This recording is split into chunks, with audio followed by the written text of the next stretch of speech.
வணக்கம் நேத்ரா நிகழ்ச்சியின் இரண்டாவது சிறப்பு நேர்காணல் பகுதியோடு இணைந்திருக்கின்றோம். முதலாவது நேர்காணல் பகுதி உங்களுக்கு மிகவும் பயனுடையதாக அமைந்திருக்கும். இயற்கை உணவுப் பொருட்களை பெற்றுக்கொள்வது, இயற்கை உணவுப் பொருட்கள் எவ்வளவு தூரம் ஆரோக்கியமாக இருக்கிறது, அது தொடர்பான அந்த தகவல்கள் எல்லாம் பார்த்திருந்தோம். அதே போன்று இரண்டாவது சிறப்பு நேர்காணல் பகுதியினூடாகவும் மற்றும் ஒரு அதிதியை அழைத்து வந்திருக்கின்றோம். 43 வருடகால ஊடகத்துறையில் அனுபவத்தினை கொண்டிருக்கின்றார்கள். குறிப்பாக நிகழ்ச்சி தயாரிப்பு ஒரு தயாரிப்பாளராக என்னென்ன கஷ்டங்களை அனுபவித்திருக்கின்றார், என்னென்ன சவால்களுக்கு முகம் கொடுத்திருக்கின்றார்கள், எத்தனை கலைஞர்களை வளர்த்தெடுத்திருக்கின்றார் என்பதெல்லாம் இந்த நேர்காணல் பகுதியினூடாக நாங்கள் தெளிவு பெறப் போகின்றோம். குறிப்பாக நிகழ்ச்சியை பார்த்து கொண்டிருக்கின்ற இளம் தலைமுறையினருக்கு ஊடகத்துறையில் பயணிப்பதற்கு என்னென்ன விடயங்களை நாங்கள் கருத்தில் கொள்ள வேண்டும் போன்ற விடயங்களையும் இந்த கலந்துரையாடல் பகுதி நிச்சயமாக உங்களுக்கு தெளிவுபடுத்தும் என்பதை நம்புகிறோம். இந்த தினம் எங்களோடு இணைந்திருக்கின்றார் திரு எஸ்ஜி பிரகாசம் அவர்கள். எங்களோடு இணைக்கின்றார். அன்போடு கலையத்திற்கு வரவேற்கின்றோம். வணக்கம். வணக்கம் விமல். நிறைய பேர் பிரகாஷ் அண்ணா அப்படின்னு சொன்னால் தான் தெரிஞ்சிருக்கும். இப்போ பிரகாசம் அப்படின்னு சொன்னதுக்கப்புறமா அவருடைய பேராக இருக்கின்றது. பிரகாஷ் அண்ணா அப்படின்னு சொன்னால் நிறையக்கும் பழக்கப்பட்ட பேர், பிரபலியமானது ஒரு பெயர் என்று சொல்லலாம். சரி, உங்களுடைய இந்த ஊடக பயணம் பரம்பரை வழியாக, அதாவது குடும்ப உறவுகள் மூலமாக வரப்பட்டதா அல்லது ஏதேனும் தூண்டுகள் மூலமாக நீங்கள் ஊடகத்துறைக்கு பயணிச்சிங்களா? ஊடகத்துறையின் ஆரம்பம் எப்போது, எங்கே யாரும்? மிகவும் அருமையான கேள்வி விமல். நான் 8 வயது முதல் நான் இலங்கை வானொலியை நான் ஒரு அபிமான நேயர். நான் 8 வயதில் முதல் வானொலி மஞ்சரியில் எனது பாடல் தெரிவுகளை நான் எழுதி அனுப்பி ஞாயிற்றுக்கிழமைகளில் பகல் 1:15க்கு அந்த நிகழ்ச்சியை கேட்கும்போது என்னுடைய பேர் ஒளிபரப்பாகும் நாளை நான் எதிர்பார்த்து கொண்டிருந்த காலம். நான் உண்மையில் இந்த ஊடகத்துறையில் பார்க்கும்போது நான் தொலைக்காட்சி வரையுண்டு நான் சட்டலும் எதிர்பார்க்கவில்லை. எனக்கு வானொலி மேலே அதிக பிரியமாக இருந்தது. என்னுடைய தாய் வீடு இலங்கை வானொலி. 18 ஆண்டுகள் என்னுடைய பங்களிப்பு இலங்கை வானொலிக்கு கிடைத்திருக்கிறது. காரணம் என்னவென்றால் என்னுடைய தலைவர், என்னுடைய அதிகாரி, என்னை வளர்த்து விட்டவர் திரு மூத்த கலைஞர் மரிக்காரிஸ் ராம்தாஸ் அவர்கள். அவரது கலையகத்தில் ஒரு ஒளிப்பதிவாளராகத்தான் நான் அங்கே கடமையில் சேர்ந்தேன். நான் ஆரம்பத்தில் பாட்டு காலம் ஆரம்பித்த காலத்திலிருந்து அண்ணன் அப்துல் ஹமீத் அவர்கள், சந்திரசேகரன் அவர்கள் இவர்கள் என்னை வளர்த்து விட்டார்கள். என்னுடைய நண்பர் நாதன், எஸ் நாதன் என்ற ஒரு நண்பர் ஒருத்தர், யோகநாதன், அவர் நாவலைப்பட்டியைச் சேர்ந்தவர். அவர் தான் என்னை இங்கே அழைத்து உமக்கு இந்த வேலைகள்லாம் செய்ய தெரியும், நீ சாதாரணமாக செய்யுன்னு சொல்லி அவர் அந்த ஒளிப்பதிவு கூடத்தில் இருந்தவர். என்னை மாற்றிவிட்டு அவர் தப்பித்து கொண்டார். பின்பு அந்த ஒளிப்பதிவு கூடத்தில் நான் 18 ஆண்டுகள் நான் ஒளிப்பதிவுகள் இலங்கை வானொலியில், அதாவது வெளிக்கள ஒளிபரப்புகள் ஒளிப்பதிவு செய்யப்பட்டு ஒளிபரப்பப்பட்டது. அந்த காலத்தில் இலங்கை வானொலி நிகழ்ச்சிகள் அத்தனையும் அங்குத்தான். அத்தோடு எனக்கு இலங்கை வானொலியில் 18 ஆண்டுகள் அந்த உறவு இருந்தது போல், இலங்கை ரூபானி ஆரம்பித்த காலத்தில் இருந்து முதலாக நாங்கள் ஒரு தமிழ் நிகழ்ச்சி ஆரம்பிக்கும் போது 2 மணிக்கு நாடகம் ஆரம்பிப்போம், 2:30க்கு பொன்மாலை பொழுது. அந்த பொன்மாலை பொழுதை திரு ராம்தாஸ் அவர்கள் தான் அதை மேற்கொண்டு வந்தார். அந்த பாடல் தொகுப்புகளை நான் தான் தொகுக்கிறது. இந்த வாரம் இந்த நாட்களில் என்னென்ன பாடல்கள் ஒளிபரப்ப வேண்டும் என்பதை பற்றி அந்த வாரத்தில் 2:30க்கு நேயர்கள் மிகவும் பாராட்ட பெற்ற அந்த நிகழ்ச்சி. அதிலிருந்து ஆரம்பித்ததுக்கு பிறகு எனக்கு இலங்கை வானொலியில் இருந்து அங்குள்ள உறவுகள், நேச உறவுகள் நிறைய பேர் என்னோட அறிவிப்பாளர்கள் இருந்தார்கள். நான் அந்த காலத்தில் அந்த நிகழ்ச்சிகளெல்லாம் பதிவு செய்து வைத்து அது இப்போ கூட வைத்திருக்கின்றேன். ரூபா நிகழ்ச்சியில் இங்கே மலையோர வீசும் காற்று நாடகம் நடந்தது. வெளிக்கட இதாக எதிர்பாராதது, காணிக்கை, உறவுகள் போன்ற நாடகங்கள் நாங்கள் திரு ராம்தாஸ் மூலமாக நடத்தப்பட்டது. அந்த நாடகங்கள் எல்லாமே நான் உதவி தயாரிப்பாளராக இருந்தேன். இறுதி காலகட்டத்தில் திரு ராம்தாஸ் அவர்கள் மீண்டும் கோமாளிகள் என்ற ஒரு நாடகத்தை தயாரித்திருந்தார். அதில் நான் உதவி தயாரிப்பாளர் இருந்தேன். ஆனால் பொன்மாலை பொழுது ஆரம்பித்த காலத்திலிருந்து அது முடியும் தருவாயில் வரைக்கும் பாடல் தொகுப்பு எஸ்.ஜி. பிரகாஷ் என்ற பெயரில் ஒளிபரப்பாகி வந்தது. இலங்கை வானொலியில் என்னுடைய பெயர்கள் எல்லா நிகழ்ச்சிகளும் எல்லா அறிவிப்பாளர்கள் என்னுடைய பெயரை உச்சரித்திருக்கிறார்கள். போட்டி நிகழ்ச்சிகள், கலை நிகழ்ச்சிகள், பாடசாலை நிகழ்ச்சிகள், எல்லா அனைத்து நிகழ்ச்சிகளும். இதுவே எனது ஆரம்பம். அதன் பின்பு என்னை வளர்த்து விட்டவர்கள் திரு அப்துல் ஹமீத் அவர்கள். இப்போவும் நான் அவருடன் இன்னும் நெருக்கமாக நேசமாக இருக்கின்றேன். என்னை அந்த ஒளிப்பதிவு கூடத்தில் வைத்து எனக்கு அந்த எடிட்டிங்கெல்லாம் எந்த முறையில் அதை பஞ்ச் செய்து ஒளிபரப்புவது, அதை எப்படி நெறிப்படுத்துவது எல்லாமே எனக்கு அவர் சொல்லிக் கொடுத்தார். அதன் பின்பு திரு கே சந்திரசேகரன், மறைந்த மூத்த கலைஞர் கே சந்திரசேகரன், என்னால் மறக்க முடியாத ஒரு அண்ணன். அவர் எனக்கு நிறைய விஷயங்கள். ஆனால் எங்களுக்கு வந்து அங்கே ஒரு முழு சுதந்திரம் கிடைத்தது எனக்கு வந்து. அதில் நான் மட்டும்தான் இருந்தேன். என்றால் இவர்கள் அனைவரும் ஐரோப்பிய நாடுகளுக்கு சென்ற பொழுது என்னிடம் திரு ராம்தாஸ் அவர்கள் என்னிடம் கேட்டார் வந்து இதை நீங்கள் செய்ய முடியுமான்னு.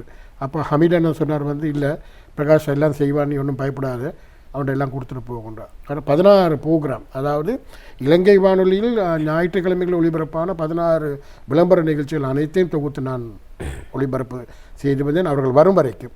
அப்படி ஒரு நம்பிக்கையில் இருந்த பிறகு நான் இலங்கை வானொலியிலிருந்து வந்த பிறகு 18 ஆண்டுகளுக்கு பிறகு எனக்கு ஒரு தனியார் வானொலியில் என்னை அறிமுகப்படுத்தினார் திரு எஸ்.எம். வரதராஜன் அவர்கள்.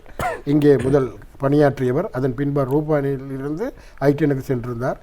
இலங்கை வானொலியில் எனக்கு இன்னும் ஊக்குவித்தவர் வந்து திரு செலில்வேந்தன் அவர்கள். அவரும் ஒரு காரணமாக இருந்தார். அது மட்டுமல்ல இங்கு வந்து நான் இந்த நிகழ்ச்சிகளை கொடுக்கும் நேரத்தில் வந்து பொன்மாலை பொழுது அந்த காலத்தில் நிறைய பிரச்சனைகள் இருந்தது. அதாவது இந்த நிறைய தணிக்கைகள் செய்யக்கூடிய காலங்கள் இருந்தது. அண்ணன் விஸ்வநாதன் அண்ணன் அந்த நேரத்தில் பணிப்பெறராக இருந்த காலகட்டம். கடைசி நேரத்தில் எங்களுக்கு கொடுப்பார்கள், ப்ரிவியூ பார்த்து விட்டு கொடுப்பார்கள், இதை மாற்ற வேண்டும் அதை மாற்ற வேண்டும் என்று சொல்லி. அப்போ நாங்கள் வெளிக்களத்தில் தான் இந்த நிகழ்ச்சிகளை நாங்கள் நிறைப்படுத்துறது வந்து அந்த நேரத்தில் சரியான சிரமத்துடன் வந்து நாங்கள் அந்த ப்ரோக்ராம்களை செஞ்சு கொடுத்துருக்கின்றோம். அதனால் விஸ்வானன், ராமச்சந்திரன், அடுத்து ரவீந்திரன், எம்.என். ராஜா இவர்கள் எல்லோரும் என்னோடு நல்ல உறவாக இருந்தார்கள். விக்னேஸ்வரன் அண்ணா அவர் தான் மலையோர வீசும் காற்று நாடகம் ஆரம்பித்த காலத்தில். கேசவன் இன்னும் இங்கே தொழில் பார்த்து கொண்டிருக்கார். கேசவன் இங்கே வருவதற்கு முன்பு நான் இங்கே இருக்கின்றேன். ரூபாவாணி வந்து இங்கே இதை கட்டுவதற்கு முதல் நான் இலங்கை வானொலியில் 1981ஆம் ஆண்டில் அடியெடுத்து வைத்தேன். அதன் பிறகு 2000ஆம் ஆண்டு இந்த 2 தாய் வீடுகளையும் விட்டு நான் இன்னொரு ஊடகத்துறைக்கு நான் சென்றிருந்தேன். அங்கே 24 ஆண்டுகள் நான் கடமையாற்றினேன். இப்படித்தான் உங்களுடைய ஊடக பயணம் ஆரம்பித்து சென்று கொண்டிருக்கிறது. குறிப்பாக ஒரு கலைஞரை பொறுத்த மட்டிலே தன்னை வளர்த்தவர்களை பெயர் பட்டியல் என்பது சில சந்தர்ப்பங்களில் அவர்களுக்கு மறந்துவிடும். இவ்வளவு பெயர்களையும் நீங்கள் ஞாபகப்படுத்தி இன்றைய தினம் எங்களோடு இந்த பகிர்ந்து கொள்கின்றீர்கள், சிறப்பாக இருக்கின்றது. உண்மையில் வளர்த்து விட்டவர்களுக்கு அந்த பெருமையெல்லாம் போய் சேரும். அவர்கள் செதுக்கிய சிற்பம் ஒன்று இன்றையிலும் இருக்கின்றது. உங்களை பொறுத்த மட்டில் இந்த ஊடக பயணத்தில் 8 வயது முதல் ஆரம்பித்திருந்தீர்கள். உங்களுக்கு வழங்கப்பட்ட உங்களுடைய பெற்றோர்களின் பங்களிப்பு என்னவாக இருந்தது? இல்லை, எனக்கு பெற்றோர்கள் பங்களிப்பு கிடைக்கவில்லை. எனக்கு நண்பர்களின் பங்களிப்பு தான் கிடைத்தது. அந்த நண்பர்களின் பங்களிப்பு தான் நாவலப்பிட்டி யோகநாதன் எனக்கு வழங்கினார். அதன் பின்பு தான் எனக்கு இந்த பெரியவர்களின் பங்களிப்பு நிறைய கிடைத்தது. ஆனால் நான் இன்னொன்று கூறிக்கொள்ள விரும்புகிறேன் என்னென்றால், இசைக்கலைஞர்கள், இலங்கையில் உள்ள இசைக்கலைஞர்கள், அப்சராஸ் இசைக்கலைஞர்களில் மோகன் ரங்கனின் இசைக்குழு ஆரம்பித்த காலத்தில் இருந்து நான் அவர்களுடன் பணியாற்றி இருக்கின்றேன். அந்த நேரத்தில் கூட இளம் பாடகர்கள் உருவான காலம் வந்து பாட்டுக்கு பாட்டு நிகழ்ச்சியின் மூலமாகத்தான் இவர்கள் அனைவரும் வெளிச்சத்துக்கு வந்தவர்கள். இன்று நிறைய பேர் நல்ல நிலையில் இருக்கிறார்கள். ஆனால் அவர்கள் எங்களை மறந்து விட்டார்கள். வேதனைக்குரிய விஷயம் வந்து என்னவென்றால், எங்களால் அறிமுகப்படுத்தப்பட்ட வந்து அதாவது இந்த நிகழ்ச்சிகள் மூலம் ஹமீட் அண்ணன், ராம்தாஸ் அண்ணன் இவர்கள் வளர்த்து விட்ட அத்தனை கலைஞர்களும் இன்று நல்ல நிலையில் இருந்தாலும் கூட வந்து இன்று நாங்கள் யார் என்றதை மறந்து விட்டார்கள். அப்படியான ஒரு காலகட்டத்தில் தான் இப்பொழுது இப்போத்தைய கலைஞர்கள் இருக்கிறார்கள். ஆனால் இப்போத்தைய ஜெனரேஷன் தலைமுறையில் வந்து எங்களை யாருன்னு தெரியாது. ஆரம்ப காலங்களோடு ஒப்பிடுகின்ற பொழுது தற்போது இருக்கின்ற இந்த நவீன தொழில்நுட்பம் ஊடகத்துறையில் எவ்வகையான தாக்கத்தினை செலுத்துகின்றது? யாரை பார்த்தாலும் ஒரு புகைப்பட கலைஞராக அல்லது ஒரு ஒளிப்பதிவாளராக அல்லது குறுந்திரைப்பட இயக்குநர்களாக அல்லது நடிகர்களாக இப்படியெல்லாம் வருகின்ற இந்த காலகட்டத்தில் உங்களுடைய அனுபவத்திலிருந்து, அதாவது பழங்காலத்திலே நீங்கள் வேலை செய்திருக்கின்றீர்கள், அப்போது இருந்த தொழில்நுட்பம், இப்போது இருக்கின்ற இந்த தொழில்நுட்பம் இதில் எவ்வாறான தாக்கத்தினை செலுத்தி? அப்போது இருந்த தொழில்நுட்பம் வந்து அந்த காலத்தில் ஒளிபரப்பதற்கு வந்து மிகவும் எளிதாக இருந்தது. வந்து இப்பொழுது சொல்கிறார்கள் வந்து டிஜிட்டல் வந்தபடினாலே அதை விட ஈஸியாக. நாங்கள் வந்து அந்த நேரத்தில் மேனுவலில் தான் எல்லாமே படைத்தோம். அந்த காலகட்டத்தில் பீட்டா மேக்ஸ் என்று சொல்வார்கள், பீட்டா கேம் என்றுவார்கள், யூமேட்டிக் என்றுவார்கள். அந்த டைப்ஸ் எல்லாம் இருந்தது. வந்து அது எல்லாம் எங்களுக்கு அந்த ஒளிபரப்புறதுக்கான இதுகள் எல்லாமே வந்து எங்களுக்கு ரொம்பவும் பரிச்சயமாக இருந்தது. வந்து நான் அந்த வெளிக்கல ஸ்டூடியோக்களை வேலை செய்ய நேரங்களில் நான் இதை கற்க ஆரம்பித்தேன். பின்பு இந்த தனியார் ஊடகத்தில் சென்றபோது அங்கே எனக்கு இதை விட சுதந்திரம் கிடைத்தது. அது எல்லாம் தொழிலையும் கற்றுக்கொள்ளக்கூடிய வாய்ப்பு எனக்கு அந்த தாய் வீடு கொடுத்தது வந்து. ஆனால் இப்போதைய காலகட்டத்தில் வந்து இப்போதைய டிஜிட்டலை பார்க்கும்போது வந்து இப்போ என்னை பொறுத்தவரை வியப்பாக இருக்கின்றது. ஆனால் என்னை பொறுத்தவரை நாங்கள் அதை கையாண்ட அந்த கருவிகளெல்லாம் பார்க்கும்போது வந்து இனிவரும் காலங்களில் அது இல்லாமல் போகும் நாங்கள் ஆரம்பத்தில் நினைத்தோம். ஆனால் இப்போது அது இல்லை, நினைக்கும் போது கவலையாக இருக்கிறது. குறிப்பாக ஆரம்ப காலங்களோடு ஒப்பிடுகின்ற பொழுது அன்று பயன்படுத்தப்பட்ட அந்த கருவிகளிலிருந்து வளர்ச்சி அடைந்ததன் காரணமாகத்தான் இவ்வாறான தொழில்நுட்பங்கள் வளர்ந்திருக்கின்றது என்பதை சொல்லலாம். இன்னும் சொல்லப்போனால் வேலைகளை இலகுப்படுத்துவதாக அமைந்திருக்கவில்லையா தற்போது இருக்கின்ற இந்த தொழில்நுட்பம்? இல்லை, அதாவது நாங்கள் அந்த காலத்தில் அதை கையாளும் போது வந்து விமல் எங்களுக்கு அது வந்து இலவாக இருந்தது. ஆனால் இப்போது தலைமுறையை பார்க்கும்போது வந்து இப்பொழுது வந்து கணினி யுகம் பார்க்கும்போது வந்து அவர்களுக்கு அது இலகுவாக இருக்கிறது. இன்னும் ஒரு சிறப்பாக கேட்க வேண்டிய ஒரு கேள்வி, இந்திய கலைஞர்களை இலங்கைக்கு வரவழைத்து இலங்கையில் மேடை இசை நிகழ்ச்சிகள், அவருடைய கான்சர்ட்டுகள், இன்னும் பல நிகழ்ச்சிகளை தயாரிப்பு துறையில் செய்திருக்கின்றனர். இது தொடர்பான அனுபவத்தின் நீங்கள் பகிர்ந்து. தயாரிப்பு துறை என்று சொல்வதை விட வந்து விமல் அதை வந்து ஒருங்கிணைப்பு என்று சொல்வதுதான் மிகவும் சான்று நினைக்கின்றேன். காரணம் என்னவென்றால் திரு ராம்தாஸ் அவர்கள் முதல் இலங்கையில் இருந்த காலகட்டத்தில் இந்திய கலைஞர்களை வந்து இலங்கையில் வரவழைத்தது அவர்தான். அதுக்கு பங்களிப்பாக இருந்தவர்கள் வந்து ஹமீட் அண்ணன். அப்போ நாங்கள் எல்லோரும் செய்து தான் ஒரு கூட்டு தயாரிப்பாக நாங்கள் இல்லாமல் இருந்து தான் இத்தனை நிகழ்ச்சிகளை நாங்கள் செய்திருந்தோம். முதலாக எஸ்பிபி அவர்கள் 1981 இலங்கை வந்திருந்தார். சுகதாஸ் உள்ளரங்கில் அவருடைய முதல் நிகழ்ச்சி நடந்தது. அதன் பின்பு பிஎம்எஸ்சிச்சில் அந்த நிகழ்ச்சி நடந்தது. அன்றையிலிருந்து அவர் இறக்கும் வரை அவர் என்னோட நெருங்கிய நண்பராக இருந்தார். ஹமீட் அண்ணன் நாங்கள் எல்லோரும் ஒரு குடும்பமாகத்தான் இருக்கும்போது வந்து இப்போவும் கூட அவர் சமீபத்தில் நான் ஏர்போர்ட்டுக்கு ஒரு முறை நான் அவரை அழைத்தவரை நான் போகவில்லை. நான் சுகவீனம் காரணமாக நான் ஆஸ்பத்திரியில் அனுமதிக்கப்பட்டிருந்தேன். அப்பொழுது அங்குள்ளவர்கிட்ட கேட்டார் வந்து பிரகாஷ் வரவில்லையான்னு கேட்டார். அந்த அளவு நாங்கள் அவரோட நாங்கள் ஐக்கியமாக ஒன்றியமாக இருந்தோம். வந்து இதற்கு எல்லாமே காரணம் வந்து ஹமீட் அண்ணன் எங்களுக்கு கொடுத்த ஒத்துழைப்பு, ராம்தாஸ் அண்ணன் எங்களுக்கு கொடுத்த ஒத்துழைப்பு தான். நாங்கள் இவ்வளோ ஆனால் மிகவும் சிரமப்படும். இலங்கையில் அத்தனை கலைஞர்களை நாங்கள் அழைத்து சமீபத்தில் நான் இருக்கின்ற சமீபம்னு சொல்ல முடியாது. திரு செல்வராஜ் டேனியல் அவர்கள், திரு பொன்வழிபுரம் அவர்கள், மயிரபதி அம்மன் கோயில் அறங்காவலர், அவருடைய சார்பில் இலங்கைக்கு வரவழைக்கப்பட்டார் நடிகர் சிவாஜி கணேசன் அவர்கள். அவர் இறந்ததுக்கு பின்பு அவருக்கான ஒரு நினைவாஞ்சலி கூட்டம் அவர்கள் நாங்கள் நடத்தினோம். எல்லாம் பெரிய கலைஞர்கள் வந்திருந்தார்கள். அதில் சரத்குமார், ராதிகா, கமல்ஹாசன், மனோரமா, மீனா, விஜயகுமார், மஞ்சுளோட இரு புதல்வர்கள், பிரபு, ராம்குமார், இவர்கள் நிறைய பேர் வந்திருந்தார்கள். அது ஒரு பெரிய ஒரு கலகலப்பான ஒரு நிகழ்ச்சியாக நடந்தது. ஆனால் இலங்கையில் அழைத்து வரப்பட்ட அத்தனை கலைஞர்களையும் வந்து நான் நன்கு அறிவேன். இப்பொழுதும் சில பேருடன் நான் தொடர்பில் இருக்கின்றேன். நீங்கள் இலங்கைக்கு அழைத்து வரப்பட்ட அந்த இந்திய கலைஞர்களோடு அந்த ஒருங்கிணைப்பு நிகழ்வுகளில் செயற்பாடுகளில் மறக்க முடியாத ஞாபகம் என்னவென்றால், நான் வழக்கமாக வந்து நான் இந்த நிகழ்ச்சிகளை நடத்தும் நேரங்களில் நான் மேடைகளில் நான் சும்மா இருப்பதில்லை.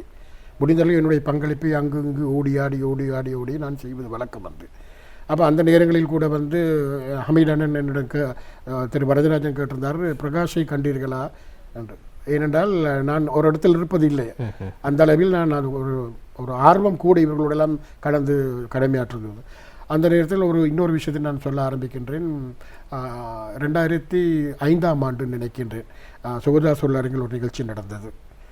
அந்த நேரத்தில் நிலவு தூங்கும் நேரம் என்ற ஒரு பாடல், எஸ்பிபியும் சைலஜாவும் பாட வேண்டிய பாடல், பாடிக்கொண்டிருக்கும் நேரத்தில் பாடல் ஆரம்பிக்க முதல் வந்து ஒளிவாங்கியின் பேட்டரி இல்லாமல் போயிருந்தது. அப்போ அது எனக்கு தெரியவில்லை. அப்போ அவர் அங்கேருந்து மேடையிலேருந்து கூப்பிட்டார், யாராவது ஒரு ஆள் வந்து இதை கொஞ்சம் பாருங்க அப்படின்னு சொல்லி. அப்போ நான் மேடைக்கு ஓடி போய் அந்த மைக்கை எடுத்துகிட்டு வந்து அது திருப்பி அதை சரிபார்த்து பேட்டரியெல்லாம் மாட்டி அவர் கையில் கொடுக்கும்போது அவர் உடனே தேங்க்யூ பிரகாஷ், தேங்க்யூ சொல்லி அந்த உச்சத்தாயிலே அது நிலவு தூங்கும் நேரம் பாடலை ஆரம்பித்தார். அந்த பதிவு என்னிடம் இருந்தது. துரதிர்ஷ்டமாக எனக்கு இங்கே அதை கொண்டு வந்து ஒளிபரப்ப முடியாத சூழ்நிலை இருக்கிற காரணங்கள், என்னுடன் அத்தனை நிகழ்ச்சிகளான இதுகள் தகவல்கள் என்னிடம் இருக்கின்றது. எனக்கு இந்த கால அவகாசம் கிடைக்கவில்லை. பின்பு ஒரு நாள் அப்படி ஒரு சந்தர்ப்பம் கிடைத்தால் நிச்சயம் அவர்களை நான் தெரியப்படுத்தக்கூடிய விஷயமாக நிறைய விடயங்கள் பசுமை நினைவுகளை மீட்டும் நினைவாகத்தான் இருக்கின்றது. குறிப்பாக பாடும் நிலா எஸ்பிபி அவர்களுடைய மேடையில் நடந்த அந்த சம்பவமும் கூட.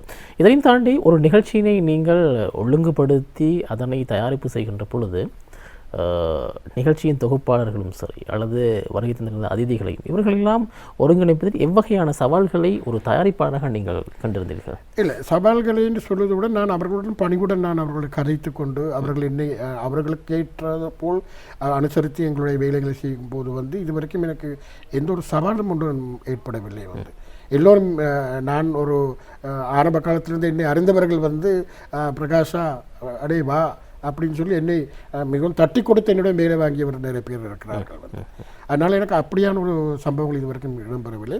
ஆனால் நான் அந்த தனியார் நிகழ்ச்சியில் வந்து நான் ஒரு நிகழ்ச்சி, ஒரு தமிழ் திரைப்பட பாடல் நிகழ்ச்சி நான் செய்திருந்தேன். வந்து கிட்டத்தட்ட அந்த நிகழ்ச்சி வந்து 300-350 நிகழ்ச்சியை தாண்டி சென்றது. வந்து ஒரு அறிவிப்பாளர், ஒரு இளம் அறிவிப்பாளர் எனக்கு மிகவும் பிடித்த இந்த வாழ்க்கையில் நான் வந்து அந்த நிகழ்ச்சியை செய்யும் போது, அந்த நிகழ்ச்சி நேரடி ஒளிபரப்பு நடக்கும்போது, நேரடியில் நடக்கும்போது வந்து அவருக்கு நான் அந்த என்னுடைய இயர்பீஸ் மூலமாக நான் அவருக்கு கதைப்பது வழக்கம்.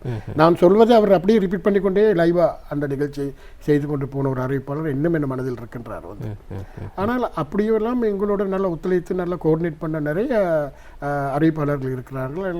இப்பொழுது நிறைய பேர் புலம்பெயர்ந்து நாடு கடந்தும் போய்விட்டார்கள். இப்பொழுதும் இருக்கிறார்கள், நல்லா இருக்கிறார்கள். ஆரம்ப காலங்களோடு ஒப்பிடுகின்ற பொழுது இலங்கை மக்களை பொறுத்த மட்டிலே எவ்வகையான நிகழ்ச்சிகளுக்கு அதிகப்படியான வரவேற்பினை அவர்கள் கொடுத்திருக்கின்றார்கள், அங்கீகாரத்தினை கொடுத்திருக்கின்றார்கள்? வரவேற்பு என்று சொல்லும்போது வந்து சாதாரணமாக வந்து இப்போ முதல் இருந்தவர்கள் வந்து அதை பெருசாக, அதாவது எங்களுடைய காலகட்டத்தில் இருந்தவர்கள் வந்து அதற்குரிய மரியாதை தந்திருந்தார்கள். ஆனால் இப்போத்துடைய காலகட்டத்தில் வந்து அப்படியான இதுகள் இல்லை என்று தான் நான் நினைக்கின்றேன். வந்து உண்மையில் உங்களுடைய மிக நெருங்கிய நண்பர்னு சொன்னீர்கள், சகோதரன் சொன்னீர்கள் ராம்தாஸ் அவர்கள். அவருடைய நாடகங்களும் கூட பல்வேறு கருத்துக்களை மிக அழகாக மக்கள் மத்தியில் கொண்டு செல்லக்கூடியதாகவும் இருக்கிறது. இது தொடர்பான அனுபவங்களையும் நீங்கள் எங்களோட பகிர்ந்து கொள்ளுங்கள். அதாவது இப்போ அவர் வந்து சில அவருடைய நாடகங்கள் நடிக்கும் போது வந்து அவர் ஒரு வேற்று மதத்தில் நான் அவர் நடிப்பார். அவருடைய உதாரணத்துக்கு நான் ஒரு கோமாளிகள் திரைப்படம், அந்த திரைப்படத்தில் எங்களது மூத்த அறிவிப்பாளர் அப்துல் ஹமீத் அவர்கள் ஐயர் வேடமேற்று நடித்திருந்தார். இவர் மரிக்கார் முஸ்லீம் வேடம் ஏற்று நடித்திருந்தார். உப்பாளி வந்து ஒரு சிங்கள வேடமேற்று நடித்திருந்தார். பண்டிதர் சந்திரசேகரன் அவர் ஒரு பாத்திரத்தில் நடித்திருந்தார்கள். இதனால் வந்து மக்களுடைய ஒற்றுமை எவ்வாறு அப்போது இருந்தது என்பதை மட்டும் மக்களுக்கு தெரியப்படுத்திய காலம் வந்து அந்த காலம் வந்து. ஆனால் இந்த காலத்திலிருந்து அப்படியே இருக்கிறதா என்பது வந்து நான் இதுவரைக்கும் அறிந்ததாக எனக்கு தெரியவில்லை. அப்படி நான் கேள்விப்பட்டதும் இல்லை. ஆனால் கவலைக்குரிய விஷயம் என்னவென்றால் விமல், இந்த 43 ஆண்டுகள், இந்த 43 ஆண்டுகளில் 18 ஆண்டுகள் நான் வெளிக்கல நிகழ்ச்சிகளை தவிர்த்து 24 ஆண்டுகள் நான் ஊடகத்துறையில் நான் தனித்து நின்று நான் தொழில் பார்த்த பொழுது நிறைய அனுபவங்கள் எனக்கு அங்கே கிடைத்தது. வந்து சகோதர மொழிகளுடன் நான் இன்னமும் நேசமாகத்தான் இருப்பது வழக்கம். வந்து ஆனால் எனக்கு என்ன காரணம் என்றால் இவர்கள் எல்லோரும் இந்த இப்படி ஒருத்தர் இருக்கிறாரா என்பதை கூட மறந்து விட்டார்கள். அதன் கவலை. எனக்கு மிகவும் மகிழ்ச்சிக்குரிய விஷயம் என்னவென்றால் என்னை இந்த அளவுக்கு துரத்தி பிடிக்க வேண்டும் என்று துரத்தி கேசவன் ஒரு புறம், நீங்கள் ஒரு புறம், இதை வந்து எனக்கு ஏற்பாடு பண்ணி தந்த திரு ராஜா கணேசன், எனது மூத்த கலைஞர், நான் இன்னும் அவருடன் உறவாடத்தன் இருவரும் ஒரே சண்டை பிடித்துக் கொள்வோம். அதே போல் என்னுடைய இன்னொரு நண்பர் சீதாராமன், இலங்கை வானொலியில் எனது நண்பர் ஜெயகிருஷ்ணராஜா, இவர்களெல்லாம் எங்களுடைய நல்ல நண்பர்கள். வந்து அப்போ எனக்கு இவர் யார் ராஜா கணேசன் சொன்னார், இதுவரை காலமும் உங்களை வந்து நீங்களே பிரசித்திப்படுத்தாமல் இருந்து விட்டீர்கள் தானே பிரகாஷ், ஏன் இன்னமும் நீங்கள் அப்படி முடங்கி கிடக்கிறீர்கள், நீங்கள் வெளியில் வாங்க என்று சொல்லி அவராகத்தான் இந்த நிகழ்ச்சியும் எனக்கு ஏற்பட தந்திருந்தார். அவர்கள் இந்த மனமார்ந்த நன்றியை நான் தெரிவித்துக் கொள்ள விரும்புகின்றேன். ஏனென்றால் இப்பொழுது இன்னொரு விஷயம் நான் சொல்ல வேண்டும் விமல், எனக்கு பின்னால் வந்தவர்கள் நிறைய இளைஞர்கள், நிறைய அறிவிப்பாளர்கள், நிறைய இப்பொழுதெல்லாம் சொல்கிறார்கள் டிஜே என்று சொல்கிறார்கள், ஆர்ஜே என்று சொல்கிறார்கள். அதெல்லாம் என்னால் ஏற்றுக்கொள்ள முடியாது. அந்த டிஜே என்றால் டிஸ்ஜோக்கின்னு சொல்கிறார்கள். டிஸ்ஜோக்கின்னு சொன்னால் சாதாரணமாக குதிரை மேய்ப்பவன் என்று தான் அதுக்கு அர்த்தம். வந்து ஜோக்கி என்று சொல்கிறது வந்து அது வந்து ஆர்ஜே என்று சொல்வது என்னது, ரேடியோ, எனக்கு அது தெரியவில்லை என்று சொல்லி டிஜே என்று சொல்கிறார்கள், ஆர்ஜேன்னு சொல்லி. நாங்கள் இன்னமும் அதை கதைக்கும் போது வந்து வானொலி அறிவிப்பாளர்கள், தொலைக்காட்சி அறிவிப்பாளர்கள், அப்படி தான் நாங்கள் சொல்வது வழக்கம். வந்து ஆனால் இவர்கள் எல்லோரும் இப்பொழுது நான் இன்னைக்கு வந்து சமீபத்தில் வந்து நாடகங்களுக்காக ஆட்களை சேர்க்கும், அதாவது கோஆர்டினேட் பண்ண, என்ன போல் கோஆர்டினேட் பண்ணக்கூடிய சிலர் இப்பொழுதெல்லாம் நல்ல நிலையில் வந்திருக்கிறார்கள். அவர்கள் எல்லோருக்கும் விருதுகள் வழங்கியிருக்கிறார்கள். நான் விருதை இதுவரைக்கும் நான் எதிர்பார்க்கவில்லை, விருதை நான் தேடி போகவில்லை. இதுவரைக்கும் எனக்கு விருது வரலை என்று நான் கவலைப்படவில்லை. எனக்கு உள்ள ஒரு கவலை என்னென்றால் விமல், இந்த 24 வருடம் நான் இந்த 42 வருடத்தோடு சேர்ந்து இந்த ஊடகத்தில் இருக்கும்போது வந்து இவர்கள் ஏன் என்னை நான் வளர்த்து விட்ட பேர் எவ்வளோ பேர் இருக்கிறார்கள், அவர்கள் எல்லோரும் இப்பொழுது என்னை மறந்து விட்டார்கள். அப்போ அதனால் வந்து அது அவர்களுடைய நிலைப்பாடு என்னென்று எனக்கு சரியாக தெரியவில்லை. இதை நான் கவலையாக சொல்ல வேண்டிய காரணம் இப்போ நான் வெளிச்சத்துக்கு வந்திருக்கின்றேன். உண்மையில் 43 வருடங்கள் என்பது சாதாரணமான ஒரு விடயம் இல்லை. குறிப்பாக இலங்கை வானொலியில் ஆரம்பித்த உங்களது பயணம் தனியார் ஊடகம் ஒன்றிலும் சென்று பல்வேறு கலைஞர்களை வளர்த்து விட்டிருக்கின்றீர்கள். ஆனால் இன்றளவிலும் பிரபலியமாகாத ஒரு நபர் என்று உங்களுடைய மூத்த கலைஞர் ராஜகணேசன் சொன்னது போன்று பிரபலியமாகாத நிலையில் காணப்படுகிறது. சரி, குறிப்பாக ஊடகத்துறையை பொறுத்த மட்டிலே ஒருவர் சிறப்பாக தன்னுடைய லட்சியத்தினை நோக்கி பயணிக்க வேண்டும் என்று சொல்லி சொன்னார். அவர் முதலாவதாக அவருடைய சிரத்தை என்று இருக்க வேண்டும். அதனை ஒட்டியதாக வேறு என்னென்ன விடயங்கள் அவர் கவனத்தில் கொள்ள வேண்டும்? இல்லை, முதலில் வந்து அவர்கள் நன்றாக விஷயங்களை ஆராய்ந்து கொள்ள வேண்டும். அதாவது முதல் வந்த உடனே அவர்களை வந்து ஒளிபரப்புக்கு அவர்கள் இருக்கிற பெரியவர்கள் அவர்களை தயார்படுத்துவது, முதல் அவர்கள் பயிற்சி தேவை. சாதாரணமாக ஒரு விஷயங்களை சொல்வதாக இருந்தால் சரியான பயிற்சி தேவை. அதாவது இந்த பாடல் இந்த படத்தில் இடம்பெற்றது என்று சொன்னால் அதை வந்து அவர்கள் முதலில் அதைகளை பற்றி ஆராய வேணும், அலசி ஆராய்ந்து தேடி பார்க்க வேண்டும். அது சில வேளை பிழைகள் இருக்கலாம், அதுகளை திருத்திக்கொள்ளும். ஆனால் இப்பொழுது வரவர்கள் அப்படி அதெல்லாம் திகிடுவதில்லை. நான் இப்பொழுது கூட நான் நிறைய வானொலிகள் தனியார் வானொலிகள் கேட்பது உண்டு. இலங்கை வானொலி இன்னும் கேட்டுக்கொண்டிருப்பேன். வந்து இப்போவும் கூட நான் நிறைய பேர், அதாவது தொலைக்காட்சியில் கூட வந்து ஒரு சிலர் பிழையாக சொன்னாலும் இப்போது கூட நான் அவர்களை அழைத்து நான் சொல்வது வந்து நீ சொன்னது இப்படி தவறு பிழைன்னு சொல்லி. ஏனென்றால் இந்த தவறுகள் பிழைகளை வந்து எங்களால் பார்த்து கொண்டிருக்க முடியாது. இவர்கள் சரியான பயிற்சி இன்மை காரணம்தான் அதற்கு முக்கிய காரணம். இவர்கள் இந்த மாதிரியான நிலைக்கு தள்ளப்பட்டிருக்கிறார்கள். ஆனால் அவர்களுக்கு வந்து அதை வந்து தேடி பார்ப்பது ஒரு சோம்பேறித்தனம் எனக்கு தெரியவில்லை. அதுக்கான முயற்சிகளும் எடுப்பதும் இல்லை. வந்தவுடனே அவளுக்கு வாயில் வந்தவரை சொல்லுவார்கள். சமீபத்தில் ஒரு அறிவிப்பாளர், நான் பேர் சொல்ல விரும்பவில்லை, ஒரு வானொலி நிலையத்தில் அலாவுதீன் அற்புத விளக்கு திரைப்படத்தில் ஒரு பாடல் இருக்கிறது. இந்த அலாவுதீனும் ஒரு பாடல் ஒன்று இருக்கிறது. அவர் அந்த நேரிட்ட கேட்கிறார், வந்து அப்படி ஒரு பாடல் இருக்கிறதான்னு கேட்கிறார். அப்போ அறிவிப்பாளர்களாக இருந்தவர்கள் வந்து முதல் அவர்களுக்கு பயிற்சி தேவை. அவர்களுக்கு பயிற்சி கொடுக்க வேணும், அவர்களுக்கு எந்த மாதிரியான நிகழ்ச்சிகளை தொகுக்கணும் என்பதை தேவை. ஆனால் வர்றவர்களெல்லாம் உடனே அவர்களை வந்து அந்த தங்களுடைய இதை பயன்படுத்தி இப்படித்தான் செய்ய வேண்டும் என்று சொல்லி விட்ட உடனே அவர்களுக்கு ஒன்றுமே தெரியவில்லை. உண்மையில் நிகழ்ச்சியை பார்த்து கொண்டிருக்கின்ற ரசிகர்களில் ஏராளமானோர் இந்த ஊடக பயணத்தினை ஆரம்பிக்க காத்திருக்கின்றார்கள். அவர்களுக்கு உங்களால் வழங்கக்கூடிய ஆலோசனைகளை சுருக்கமாக பயன்படுத்தும். வழக்கமாக என்றால் இப்போ எல்லா இடங்களில் வந்து ஊடகங்கள் ஆரம்பிச்சிருக்கிறாங்க. சில இடங்களில் வந்து வியாபார ரீதியாக, சில இடங்களில் வந்து ஊடகங்கள் ஆரம்பிச்சு. ஆனால் நான் என்ன சொல்ல வரேன் என்றால், இவர்கள் அப்படி படிக்க வேண்டும் என்றால் எங்களை மூத்த அறிவிப்பாளர்கள் இன்னும் இருக்கிறார்கள், மூத்த ஊடகங்கள் இருக்கிறார்கள். அவர்களை சந்திங்கள், அவர்கள் நிறைய விஷயங்களை நீங்கள் பெற்றுக்கொள்ளுங்கள். அவர்கள் மூலமாக நீங்கள் வந்து உங்கள் படிப்பினை மேற்கொண்டு நிகழ்ச்சிகளை செய்யக்கூடிய அந்த திறமையை நீங்கள் வளர்த்துக் கொள்ளுங்கள் என்று தான் நான் கூற விரும்புகின்றேன். சாதாரணமாக பணத்தை கொடுத்து போட்டு அதை நீங்கள் வீணாக்கி ஒன்றும் தெரியாமல் வந்து நீங்கள் ஊடகத்தில் நுழைய வேண்டாம் என்பது மட்டும்தான் என்னுடைய கருத்து. சொல்லக்கூடியதாக இருக்குது. சரி, 43 வருடகால ஊடக அனுபவத்தினை கொண்ட அதிதியாக இன்றைய தினம் எங்களோடு இணைந்திருந்தார் எஸ்ஜி பிரகாசம் அவர்கள். அவர்களோடு எங்களுடைய நிகழ்ச்சியின் தயாரிப்பாளர் சார்பாகவும் அலைவரிசை சார்பாகவும் மனமார்ந்த நன்றிகளையும் வாழ்த்துக்களையும் சொல்லிக்கொள்கின்றோம். நன்றி விமல். நான் கடைசியாக ஒரு வார்த்தை சொல்ல வேண்டும். அதாவது என்னை வளர்த்து விட்டவர்கள் அனைவருக்கு நான் நன்றி சொல்ல வேண்டும். பேர் சொல்ல நான் விரும்பாமல், எனக்கு தெரிந்தவர்கள். ஆனால் இந்த நிகழ்ச்சிக்காக என்னை இழுத்து என்னை அழைத்து இங்கே உட்கார வைத்த திரு ராஜா கணேசன், திரு கேசவன், விமல், உங்கள் அனைவருக்கும் எனது மனமார்ந்த நன்றியை தெரிவித்துக் கொள்கின்றேன். மீண்டும் எனது ஒரு தாய் வீடுக்கு நான் வந்து போனது ஒரு ஞாபகத்தை நான் மனதில் பதிய வைத்து விடைபெறுகிறேன். நன்றி, வணக்கம். நன்றி.